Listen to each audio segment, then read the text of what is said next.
사랑하는 행복한 교회 성도 여러분, 이 영상을 보시는 하나님 나라의 귀한 자녀 여러분, 오늘은 2022년 10월 20일 목요일입니다. 오늘 매일 성경 본문에서는 전령 이후 다윗이 다시 예루살렘으로 돌아가 왕위를 회복하는 과정의 첫 단계를 기록하고 있습니다. 다윗은 먼저 자기 병사들의 마음을 위로해야만 했습니다. 하지만 다윗은 압살롬의 죽음을 슬퍼하면서 자기를 따르는 군사들의 마음을 괴롭게 하였습니다. 요압의 충고를 받아들인 다윗이 마음을 추스리고 군사들의 마음을 얻었습니다. 오늘 본문을 나누어 보겠습니다. 19장 1절부터 8절, 자기 군대의 지지를 확보함, 다윗에 대한 실망한 백성, 압살롬을 잃은 다윗의 슬픔, 요압의 충고, 요압의 두 번째 충고, 백성들의 승리를 축하함. 9절부터 15절, 반란 세력의 지지를 호소함, 이스라엘의 모든 지파의 여론, 유다 장로들의 지지를 호소함, 아마사의 지지를 호소함, 유다 지파가 다윗의 교환을 요청함, 요단에 도착한 다윗. 오늘 본문 사무엘하 19장 1절부터 15절 말씀을 듣고 다시 오겠습니다.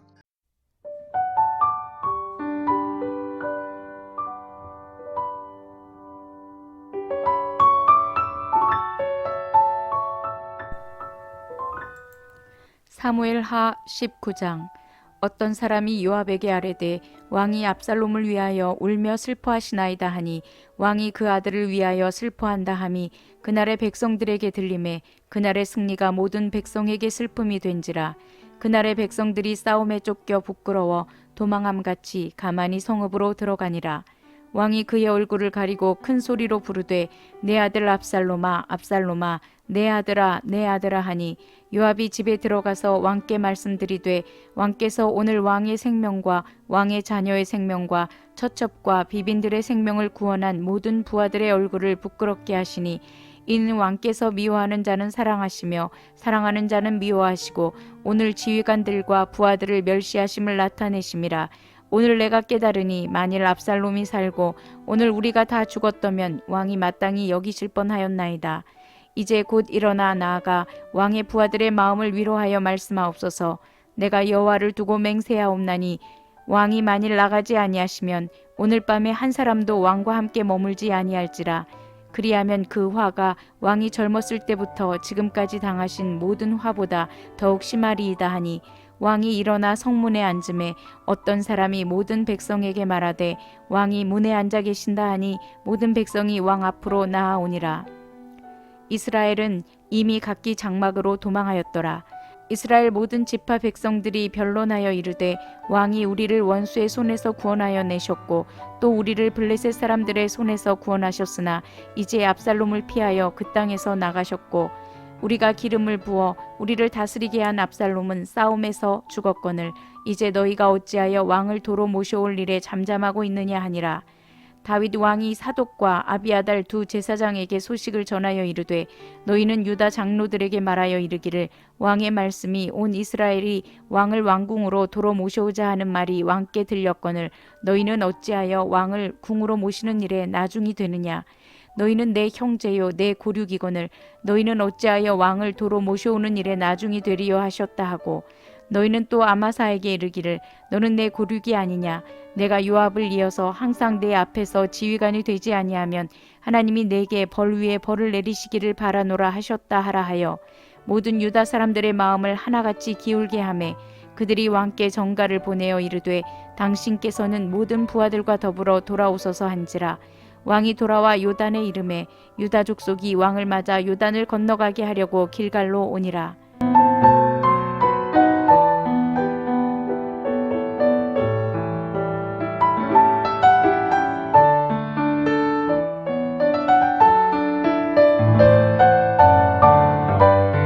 다윗은 전쟁의 승패보다는 압살롬의 안위에 더 관심을 가졌습니다. 전쟁하러 나가는 지휘관들에게 적군의 수장인 압살롬을 보호하라고 부탁하는 것은 자칫 전쟁에서 패배하게 만들 수도 있는 불합리한 요구였습니다. 전쟁의 승리를 보고하러 온 두 명의 전령에게 다윗 자신을 위해 싸웠던 지휘관과 병사들의 안위를 묻지 않고 반란자 압살롬의 안위를 물은 것은 다윗의 관심이 어디에 있는지 잘 보여줍니다. 이 일로 요압과 다윗 사이의 갈등이 크게 깊어졌고 그 둘의 화해가 불가능해졌습니다. 오늘 본문을 세 부분으로 나누어 자세히 설명드리겠습니다. 첫 번째, 슬픔만이 현실은 아니다. 압살롬을 잃은 슬픔에서 다윗은 좀처럼 일어나지 못했습니다. 슬퍼하는 것은 인지상정이지만 슬픔에 지는 것은 정당화되지 못합니다. 아들의 죽음도 현실이지만 하나님이 주신 승리와 다윗 왕조에게 주신 언약도 현실이었습니다.